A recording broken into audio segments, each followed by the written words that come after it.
여러분 안녕하십니까? Hello everyone.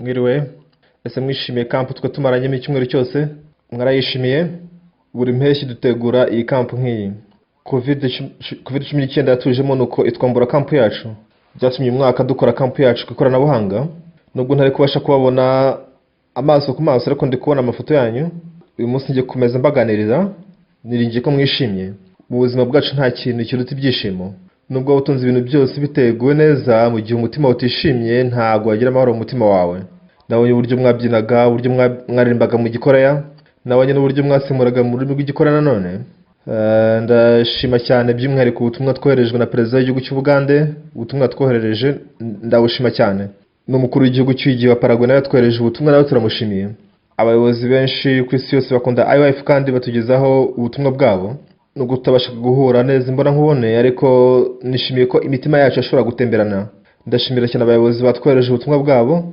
ikirenze byose abateguye kampu bakoze cyane abo turabashimiye cyane ndashaka gushimira buri muntu wese akoraga akazi katagaragara kuri uyu mugoroba ndashaka kuvuga inkuru y'ibyo Yesu yavugiye muri Matayo igice cya 9 tugiye gusoma ijambo ryo muri Matayo igice cya 9 umurongo wa 1 kugeza kwa 8 reka dusome muri Matayo igice cya 9 umurongo wa 1 yikira mu bwato arambuka agera mu mudugudu w'iwabo bamuzanira ikirema kiryamye mu ngobyi nuko Yesu abonye kwizera kwabo abwira icyo kirema ati mwana wanjye humura ibyaha byawe urabibabariwe abanditsi bamwe baribwira bati uyu arigereranije ariko Yesu amenya ibyo bibwira arababaza ati niki kibateye kwibwira ibidatunganye mu mitima yanyu icyoroshye ni ikihe ni ukuvuga nti ibyaha byawe urabibabariwe cyangwa nti by'ukugende ariko menye yuko umwana w'umuntu afite ubutware mu isi bwo kubabarira abantu ibyaha nuko abwira icyo kirema ati byuka wikorere ingobyi yawe utahe arabyuka aragenda arataha abantu babibonye baratangara bahimbaza Imana yahaye abantu ubutware bungana butyo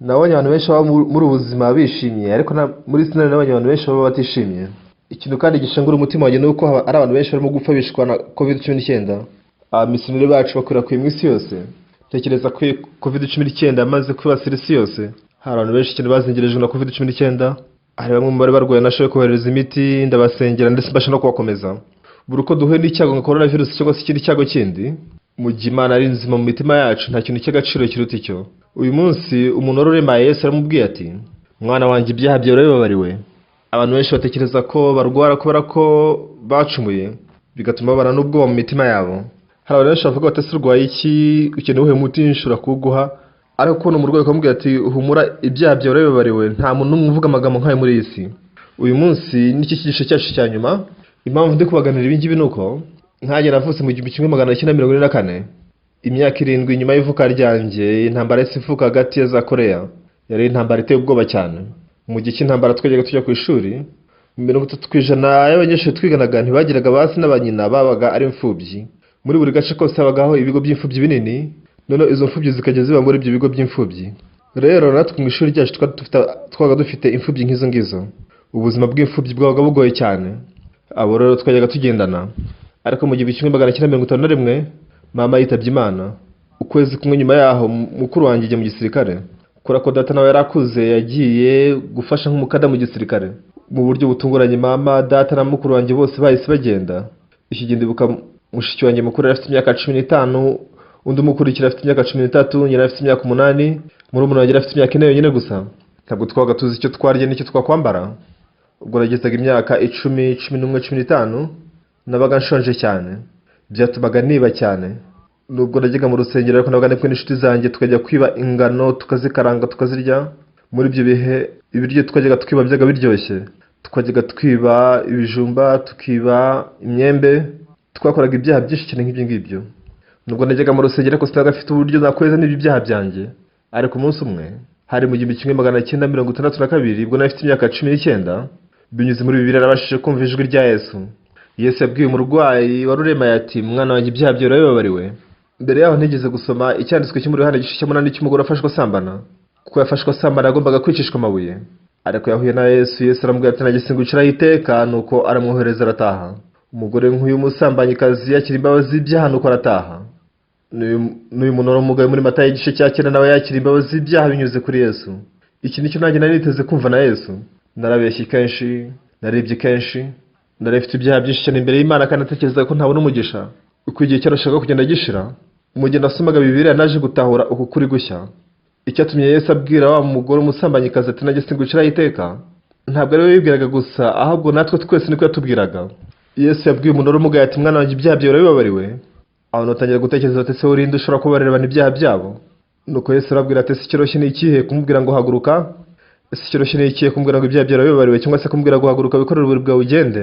Kubera ko Yesu yarashoboye kumubabarira ibyaha bye, ntabwo byamugora kumubwira ngo haguruka wikorere uburiri bwawe ugende.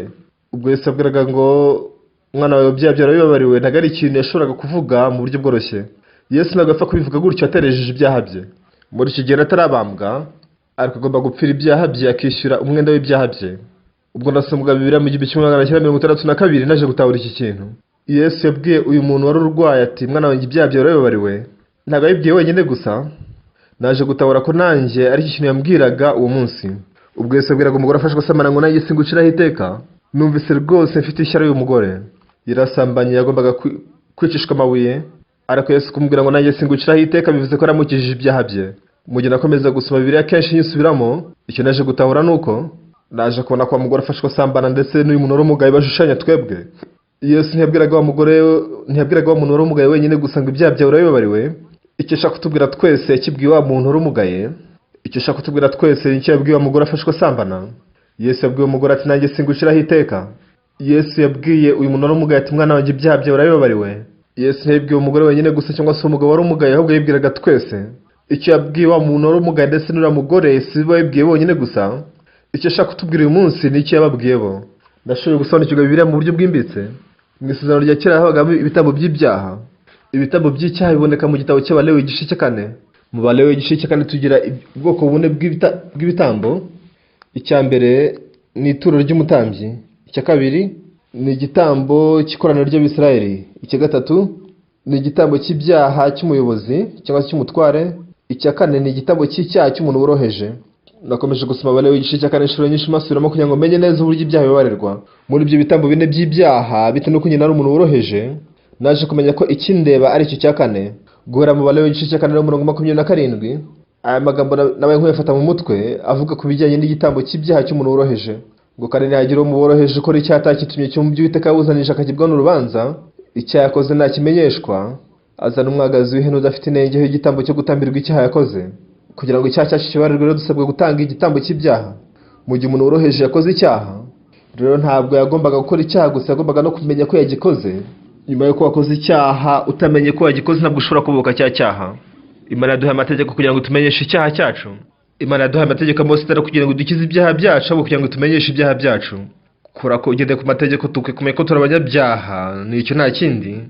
Nubwo ubarije amategeko ushobora kubona umugisha, ariko abantu bishe amategeko nta buryo baba bafite ibyaha byabo byababarirwamo. Niyo mpamvu bagomba gutamba iki gitambo kugira ngo ibyaha byabo bibabarirwe. Mu gihe umuntu woroheje yakoze icyaha, abantu bajya bavuga ngo aramutse yihaniye ngo ibyaha bye bishobora kubabarirwa. Ibyo ni ukuri igice kimwe, ariko ukwihana siko kutubabarira ibyaha byacu, kuko ibihembo by'icyaha ari urupfu. Iyo tumenye neza ibyaha byacu nuko tukihana, icyo tugomba gukurikizaho ni ukwizera ko amaraso ya Yesu Kristo yejeje ibyaha byacu. Gusa ikibabaje ni uko muri iyi minsi abantu benshi bamenya ko bafite ibyaha koko, ariko bakabura indi ntera ikurikiraho, ntibasobanukirwe icyo bagomba gukora gikurikiraho. Ntabwo ibyaha bishobora kubabarirwa no kwihana. Mu Balewi igice cya 17 umurongo wa 7 haranditswe ngo kuko ubugingo bw'inyama buba mu maraso, nanjye nyabahere guswa ku gicaniro kugira ngo ababere impongano, kuko amaraso ariyo ahinduka impongano y'ibyaha. Kuko ubugingo bw'inyama buba mu maraso, mu gihe amaraso amenetse n'icyo gihe ibyaha byacu bishobora kwezwa. Rero buri gihe dukoze icyaha, mwami mfite icyaha, ndagusabye mbabarira, si cyo dusabwa gukora kugira ngo ibyaha byacu byezwe, kuko ibihembo by'icyaha ari urupfu. Ibintu hafi ya byose byezwa n'amaraso, kandi amaraso atamenetse ntihabaho kubabarirwa icyaha. Kugira ngo icyaha kibeho rero amaraso agomba kumeneka. Iyo ubuzima butambweho nk'igitambo n'iki gihe ibyaha byacu bishobora kubabarirwa. Niyo mpamvu mu bihe by'isezerano rya kera nk'uko twabonye mu Balewi igice cya 4, iki ni igitambo cy'ibyaha, umuntu yicaga ihene cyangwa se intama kugira ngo ibyaha byacu byezwe. Iyi hene ndetse n'intama byose bishushanya Yesu. Twaracumuye. Nk'igitambo tugomba gutanga ihene cyangwa se nk'intama nk'igitambo cy'ibyaha twakoze, nicyo cyatumye Yesu nawe aza mu ishusho y'ihene cyangwa se intama. Umuntu agomba kwitwaza rero umwagazi w'ihene cyangwa se w'intama kandi udafite inenge, nuko akawutanga nk'igitambo cy'ibyaha bye. Mu murongo 29 aravuga ngo narambura ibiganza bye byombi mu ruhanga rw'iki gitambo, aho niho naje guhagararira. Ese bisobanura iki? Ese kuki dusabwa kurambika ibiganza byacu imbere y'ihene igiye gupfa, ubundi urambura umuntu ibiganza mu mutwe we uri kwimika pasiteri cyangwa se umukuru mu itorero? Ese kuki tugomba kurambira ibiganza byacu mu ruhanga rw'ihene kandi igiye gupfa? Sinari nzi impamvu tugomba kubikora. Nashakishije muri Bibiliya yose mu myaka 3 ngerageza kumenya impamvu tugomba kurambura ibiganza byacu mu ruhanga rwayo, ariko ubwo nasomaga Bibiliya neza muri iki gice kiri hafi, yusomye mu Balewi igice cya 16, nyuma y'imyaka 3 naje kugira mu Balewi igice cya 16 umurongo wa mbere, haranditswe ngo Aroni arambike ibiganza bye byombi mu ruhanga rw'iyo hene, yaturire hejuru yayo gukiranirwa kw'Abisirayeli kose, ibyaha bakoze byose abishyire mu ruhanga rw'iyo hene. Dusabwa kwica rero ihene nzima nk'igitambo cyo gutambirwa ibyaha byacu. Ntabwo tupfa kwica gusa, ahubwo turambika n'ibiganza byacu mu ruhanga rwayo kugira ngo ibyaha byacu byimukire muri yo. Niyo mpamvu habaga hari n'ihene yo koherwa mu butayu, ihene yo gutambirwa ibyaha yaricwaga nuko amaraso yagasigwa ku mahembe ku gicaniro. Gukora ibyo gusa bivuze ko ibyaha byacu byaga byezwe. Ikeza ibyaha byacu n'amaraso ya Yesu. Hari abantu benshi umunsi batekereza ko ibyaha byabo bishobora kubabarirwa kubwo kwihana. Kwihana nimwe mu ntera iganisha ku kubabarirwa ibyaha. Mu gihe nkimara kumenya ibyaha byanjye nkihana imbere y'Imana, ugomba kuzana n'ihene rero ukayica kugira ngo ibyaha byawe byezwe. None ikeza ibyaha byacu ni iki mu by'ukuri? Ni umwana w'intama upfa mu cyimbo cyacu ukamena amaraso ye. Kandi umwana w'intama rero ashushanya Yesu. Birumvikana ko mu gitabo cya Yohana wa mbere igice cya 9 harimo icyanditswe kivuga ngo niba turi ibyaha byawe niyo kwizerwa kandi ikiranukira kubarira ibyaha byawe no kwezaho ibyo wakoze byose. Mu gihe ukoze ibyaha ukihana ibyaha byawe, ese bivuze ko ibyo ngibyo byakoze ibyaha byawe naho Yesu atapfa ngo amena amaraso ye? Ikintu cyose ibyaha byacu mu by'ukuri n'amaraso ya Yesu si ukwihana kwacu. None kubera iki dukenera kwihana? Iyo tumaze kumenya ibyaha byacu kugira ngo tubashe kwakira imbabazi z'ibyaha, ukeneye intambwe yo gutahura kuri umunyacyaha. Iyo umaze kumenya ibyaha byawe ugira umutima wo kwicuza, kugira umutima wo kwihana. Ariko kwihana ntibivuze ko ibyaha byawe bibabarirwa. Ese ikeza ibyaha byacu ni iki? Ni amaraso y'umwana w'intama. Iyo ubuzima butambiye ibyaha byacu, amaraso yayo yeza ibyaha byacu, si ukwihana kweza ibyaha byacu. Nubwo muri Yohana wa mbere igice cya 9 bivuga ngo niba turi ibyaha byawe niyo kwizerwa kandi niyo ikiranukira kubabarira ibyaha byawe no kwezaho ibyo wakiraniwe byose. Iyo tumaze kumenya ibyaha byacu rero tukihana, kwihana nimwe mu ntera ducamo kugira ngo ibyaha byacu bize kubabarirwa n'amaraso ya Yesu. Mu gihe watuye ibyaha byawe, ese bivuze ko ibyaha byacu byababarirwa Yesu adapfuye ku musaraba? Reka da. Ikeza ibyaha byacu ni iki? Ni amaraso ya Yesu yamennye ku musaraba mu cyimbo cyacu. Ibyaha byacu ntabwo bishobora kubabarirwa bitewe n'uko ari icyo twakoze. Ahanditswe ngo nitwatura ibyaha byacu niyo kwizerwa kandi ikiranukira kutubabarira ibicumuro byacu n'ibyaha byacu. Niki cyatumye uvuga ityo? Yavuze ibyo ngibyo mu isezerano ry'uko Yesu yapfira ibyaha byacu. Kuba Yesu yapfira ibyaha byacu rero, igihe umenya ibyaha byawe ukihana ukizera ko wababariwe nk'uko Yesu yababarira ibyaha byacu, cyagiye ugapfaga ku musaraba. Iyo byizeye ko Yesu yapfira ibyaha byawe akakubabarira kubwo kwizera ukore ko ibyaha byawe bibabarirwa. Abantu benshi bavuga ko bizera Yesu ariko bagamya ko bakiri abanyabyaha, bahora biyita abanyabyaha. Bisobanuye ko amaraso ya Yesu atakwejeje. Niki kibisobanura neza muri Bibiliya? Ni mu Baroma ibice 3:23. Mu Baroma ibice 3:23 ravuga ngo ko bose bakoze ibyaha ntibashyikira ubwiza bw'Imana. Ndiko ko umurongo 23 uvuga ko twakoze ibyaha bityo tutashyikira ubwiza bw'Imana. Ariko isomye umurongo 24 haranditswe ngo ariko batsindishirizwa n'ubuntu bwayo kandi bibahereye ubusa kubwo gucungurwa bivuze ko Yesu yapfuye akakira igihano cy'ibyaha byacu. Mu gihe Yesu yapfiraga ibyaha byacu rero, ibyaha byacu byarejejwe, ntabwo kwatura ko kweza ibyaha byacu, kuko ibihembo by'icyaha ari urupfu. Muri Yohana wa mbere igice cya 9 avuga ko nitwatura ibyaha byacu niyo kwizerwa kandi ikiranukira kutubabarira ibyaha byacu no kutweza ibyo twakiraniwe byose. Wumvise icyanditswe ushobora kwibwira ko kwatura ko kweza ibyaha byacu, ariko namusubiye mu gice cya mbere umurongo wa 7 w'icyo gitabo n'ubundi aranditswe ngo nitugendera mu mucyo ko nayo ari umucyo tuba dufatanyije natwe ubwacu, kandi amaraso y'umwana wa Yesu Kristo niyo atwezaho ibyaha byacu byose. Mu isezerano ryo muri Yohana igice cya mbere umurongo wa 7 harimo isezerano ry'uko Yesu yababarira ibyaha byacu binyuze amaraso ye. Iyo tumaze gutahura ibyaha byacu tukihana, iyo twizeye ko amaraso yogeje ibyaha byacu imitima yacu irababarirwa dufite uko kwizera. Abantu benshi cyane bihambira kuri Yohana wa mbere igice cya 9, ariko nyamara uramutse witegereje igice cyose cya Yohana wa mbere igice cya mbere umurongo wa 9 usanga kwihana ubwako kudafite ubushobozi bwo kweza ibyaha byacu. Ariko dukeneye kukwihana kubera ko dukeneye kumenya ko turi abanyabyaha. Kugira ngo ibyaha byacu byezwe, tugomba kugira umwana w'ihene cyangwa se w'intama. Ugomba kuwica ukamena amaraso, mbere yaho wabanje kurambika ibiganza mu ruhanga rwayo kugira ngo ibyaha byimukire muri ya hene mu gihe ipfira ibyaha byacu ibyaha byacu byabaga bibabarirwa. Igitabo kibisobanura neza ni Matayo ibice 3. Yohana umubatiza arimo kubatiriza abantu ku mugezi wa Yorodani. Nuko Yesu azasanga Yohana ngo mubatize. Yohana aratangara, nuko aranabyanga.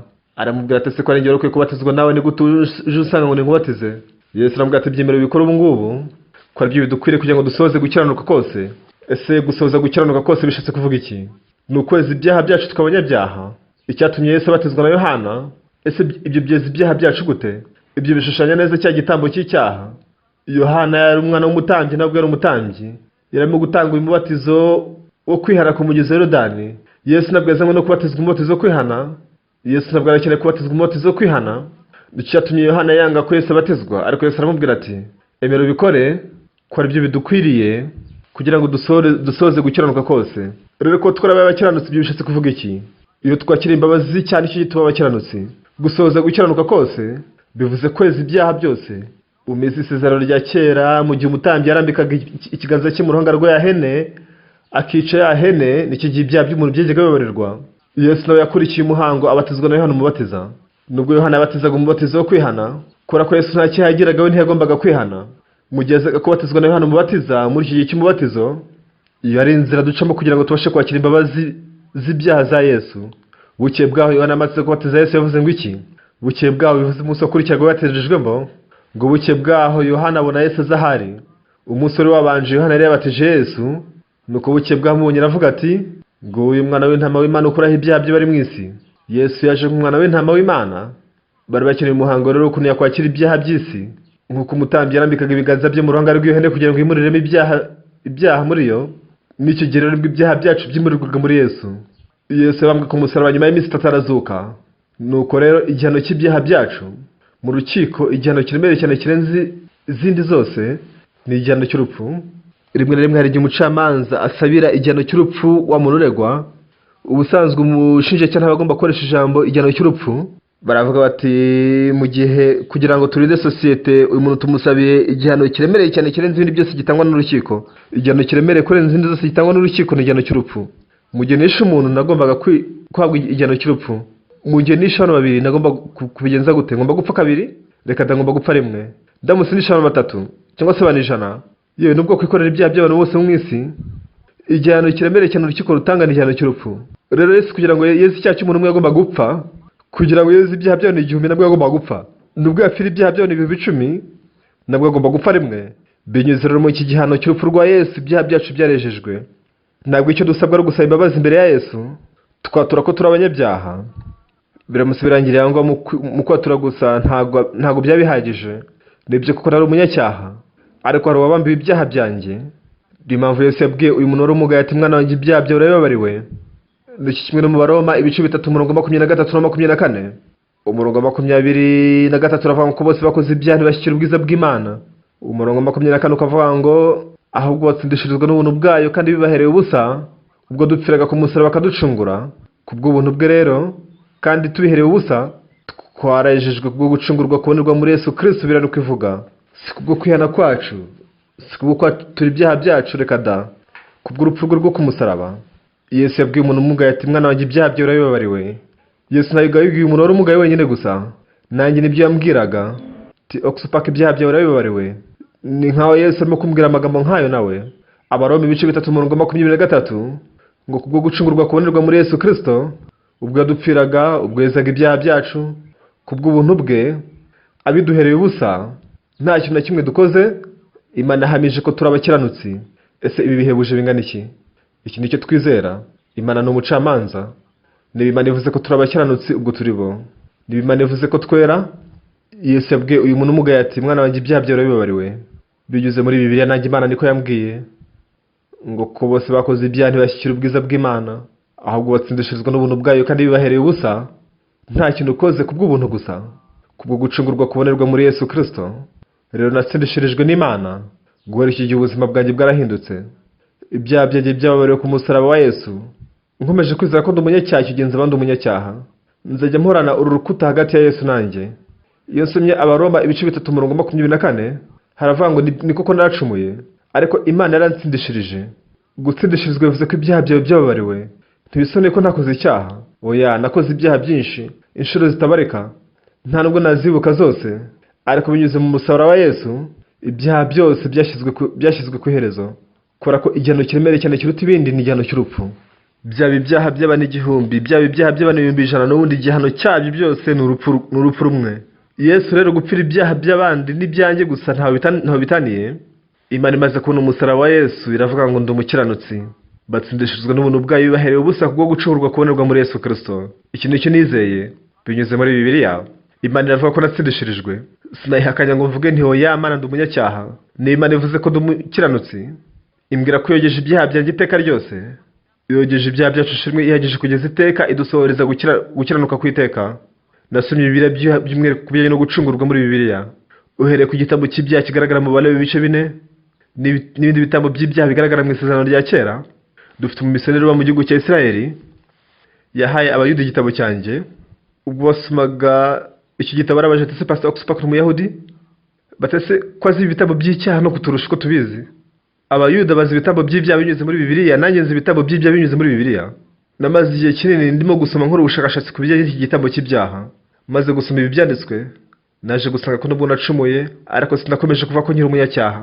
Ndamutse mvuze ko ndi umunyacyaha byaba nko kuvuga ko Yesu apfire ku musaraba yananiwe kweza ibyaha byanjye. Kuvuga ko uri umunyacyaha ntabwo ari guca bugufi, ahubwo nicyo cyaha gikomeye kurenza ibindi byose, ko ari cyo gusuzugura igitambo cy'uko Yesu yejeje ibyaha byacu. Ntibivuze ko ntacumuye, ni kuko naracumuye cyane, ariko umusaraba wa Yesu wogeje ibyaha byanjye ubyeza nk'urubura. Iki nicyo Bibiliya iduhamiriza. Bibiliya tubwira ko Imana ivuga ko turi abakiranutsi. Ese kuki Imana yatwejeje kubwo gucungurwa kubonerwa muri Yesu Kristo? Guhora iki gihe urukuta rw'icyaha hagati y'Imana nanjye rwavuyeho. Nyuma yo kubwira umuntu wari umugaye ngo mwana wanjye ibyaha byawe urabibabariwe, yamukijije n'ubumuga bwe. Nyuma yo kweza ibyaha byacu, mu gihe ibyaha byawe bibabariwe, Imana iza mu mutima igatangira kwita ku bibazo byawe. Ariko Yesu ntiyakorera mu mutima w'umunyacyaha. Uko kubanza kwizera ko amaraso ya Yesu yogeje ibyaha byacu. Abantu baririmba indirimbo nyinshi zo mu gitabo zivuga ko ibyaha byabo byejejwe n'amaraso ya Yesu. Nyamara si benshi muri bo bizera ko amaraso ya Yesu yejeje ibyaha byabo. By'umwihariko muri ibihe bya korona turimo kubwiriza mu itorero ryacu ku bijyanye n'imbabazi z'ibyaha. Mu mwaka ushize mu kwezi kwa kane ibigo by'itangazamakuru bigera kuri 270 byatambukije ibyigisho byacu. Mu kwezi kwakurikiyeho ibitangazamakuru bigera kuri 650 byanyujije ibyigisho byanjye. Abantu benshi ku isi bashoboye kumva ibi byigisho. Abantu benshi muri AF bumva ibi byigisho nabo. Naho igihe kimwe ndi umunyacyaha, kubera ko nanjye igihe kimwe nakoze icyaha. Mu Baroma ibice 3:23 havuga ko nari umunyacyaha, ariko mu 24 akavuga ko natsindishirijwe. Naratsindishirijwe, Imana ariyo mucamanza irambwira ko natsindishirijwe. Ubwo rero bivuze ko natsindishirijwe koko. Guhera icyo gihe urukuta rw'icyaha hagati y'Imana nanjye rwarasenyutse. Natangiye kubona Imana ikorera muri njye kandi inyobora. Imana yakoze imirimo myinshi cyane muri imyaka yatambutse. Nyuma yo kwizera ko ibyaha byanjye byababariwe binyuze muri Yesu, mu gihe ukibwira ko ukiri umunyacyaha nta kimana yamarira umuntu umunyacyaha. Ukwiye kuza kwakira agakiza, guhera icyo gihe Imana izatangira gutura mu mutima wawe. Icyo gihe izakora ibintu byinshi mu buzima bwawe. Mu myaka yatambutse, shene ya televiziyo yamamaye cyane yitwa CTN yanyujije ibiganiro byacu. Tukaba turimo kwitegura shene 40 muri Leta Zunze Ubumwe za Amerika zo gutambutsa ibyigisho byacu. Abayobozi ba Gikristo benshi muri Leta Zunze Ubumwe za Amerika bavuze ko amagambo Pastor Parker yigisha ari ukuri. Kuvuga ko uri umunyacyaha ntabwo ari ijambo ryo guca bugufi. Ibyo ni igitutsi kuri Yesu. Yesu adupfire ku musaraba yeza ibyaha byacu, ariko niba ukivuga ko ukiri umunyacyaha, ibyo ni nko kuvuga ko Yesu yatsindiwe ku musaraba, yaratsinzwe. Ariko nyamara Yesu ntiyatsinzwe, yogeje ibyaha byacu. Banyamuryango ba IYF, ndabinyize ibi mu byizere. Ntugasabe imbabazi z'ibyaha byawe, kubera ko Bibiliya ivuga ko ibyaha byawe byamaze kwezwa. Niringiye ko mwahanga amaso Yesu n'amaso akeye, umushimire ko yogeje ibyaha byawe. Nubigenza utyo, Yesu azabyishimira. Imana izakuzuza mu mwuka wera kandi ikorera mu mutima wawe. Ntukavuge ko uri umunyacyaha ukundi. Nubwo wacumuye, abantu bavuga ati turongera tugacumura ko nanone. Nibyo kuko abantu nuko duteye. Ariko ibyaha byawe byababarirwaga wagizwe intungane. Iyo aza kuba atareje icyo cyaha nacyo ntabwo ari kuvuga ko yadukijije. Yatangiye ibicumuro byacu, azurirwa kugira ngo dutsindishirizwe. Itegereze inkovu ziri mu kiganza cyanjye. Itegereze inkovu ziri mu rubavu rwanjye. Itegereze inkovu y'ikamba ry'amahoro iri mu gahanga kanjye. Ndapfira ibyaha byawe kandi ibyaha byawe byababariwe iteka. Nshuti bakunzi banyamuryango ba IYF, niringiye kumwe kwizera ijambo rya Yesu. Amaraso ya Yesu yogeje ibyaha byacu. Ya maraso ye ataraha kuvuga ko uri umunyacyaha guca bugufi, abone kuvuga ko Yesu ananiwe kweza ibyaha byawe kandi icyo cyaha kiremereye cyane. ntabwo ukwiye kuva kuri umunyacyaha, ukwiye kuva ku wahoze uri umunyacyaha ahubwo, ariko nyuma y'uko wogejwe, nyuma y'uko ibyaha byawe byejejwe n'amaraso ya Yesu, ukwiye kuvuga ngo naratsindishirijwe. Niringiye ko wakwizera ibyo, icyo gihe umutima wawe uzahinduka umwe n'umutima wa Yesu. Imana irakubwira ngo waratsindishirijwe, nawe uti oya ndi umunyacyaha. Ibyo no kwihakanya. Nibivuze ngo uri umukiranutsi, ugomba kuvuga uti yego ndi umukiranutsi kuko ari kubivuze. Rero abanyamuryango ba IYF mwese, mu gihe ubaho muri iyi si igoye cyane n'ubuzima buruhije, niwizera mu mutima wawe ko ibyaha byawe byogejwe binyuze amaraso ya Yesu, Imana izatangira gukorera mu mutima wawe. Igihe cyose ushima kuba ndetse n'ibyago izahora igufasha. Umwaka utaha izaba isabukuru yanjye y'imyaka 60 ishize maze kwakira agakiza. Nabayeho hari byinshi cyane mbura, ariko nshobora guhagarara imbere Imana nshize amanga, kuko nizeye ko amaraso ya Yesu yogeje ibyaha byanjye. Nyuma yaho Imana atangira gukorera mu buzima bwanjye, uko ni nako ishaka gukorera no mu buzima bwawe nawe ubwawe. Rero wizere ko yogeje ibyaha byawe binyuze amaraso ya Yesu. Yarakwegeje, arakweza ndetse aragutsindishirije. Niba wizera ko yogeje ibyaha byawe byose akagutsindishiriza, zamura ukuboko kwawe. Yego rwose murakoze. Niba ugitekereza ngo ndacyari umunyacyaha, nawe zamura ukuboko turebe. Niba utekereza ko ukiri umunyacyaha, bivuze ko umusaraba wa Yesu ntacyo wamaze. Nizeye ko ibi tuganire wabyizera, umusaraba wa Yesu uzagira akamaro mu buzima bwawe. Urukuta hagati yawe n'Imana rw'icyaha ruzasenyuka ruveho. Gutyo igihe uzatangira kubaho ubuzima burabagirana. Ndashimira cyane abagize uruhare mu gutegura ikampu. Ndashimira abantu bose bari mu isi yose bakoreye ikampu, ndetse na Perezida w'Uganda Museveni, Perezida Fernando Lugo, Perezida wa Cyugi wa Paraguay. Ndashimira cyane ubutumwa bwishimwe twagejejweho n'abaminisitiri ndetse n'abandi Vice Perezida. Iyi kampu yitabiriwe n'abantu ibihumbi byinshi cyane mu isi yose. Ndashimira Imana ko n'imiryango yabo n'abashoboye kwitabira iyi kampu. Niringiye ko mwagumana ku kwizera muri mwe yuko ibyaha byanyu byogejwe binyuze amaraso ya Yesu. Ntuzongere kugira urukuta rw'icyaha hagati yawe n'Imana. Ingorane zose wazacamo niringiye ko wazakira imigisha y'Imana. Namwe mwese abitariye kampu ndetse n'abakozi bose bayikoreye mwese ndabashimira. Mpimbaje Imana kubera ikampu. Reka dusenge. Bana data yera turagushimye. Ndashimye ko twashoboye kugira ikampu n'urubyiruko rwinshi cyane ruvuye mu isi yose. Niringiye ko isi yose yahinduka umwe. Twese twahinduka umwe nawe Nyagasani. Ntihagire usigarara umunyacyaha imbere yawe Nyagasani. Kora ko ibyaha byacu byose byogejwe amaraso ya Yesu. Watugize abakiranutsi. Turagushimye Nyagasani. Umugisha abakoreye ikampu bose binyuze amaraso yawe. Nubwo twaca mu bihe bigoye, twemere twakira imigisha ivuye kuri wowe. Wite ku bantu bose bahuye n'ikibazo cya coronavirus, kugira ngo ubuzima bwacu bwuzure ubuntu bwawe n'impuhwe zawe. Nyagasani turagushimye. Dusenze twizeye mu izina rya Yesu. Amen. Murakoze cyane mwese ndabashimye.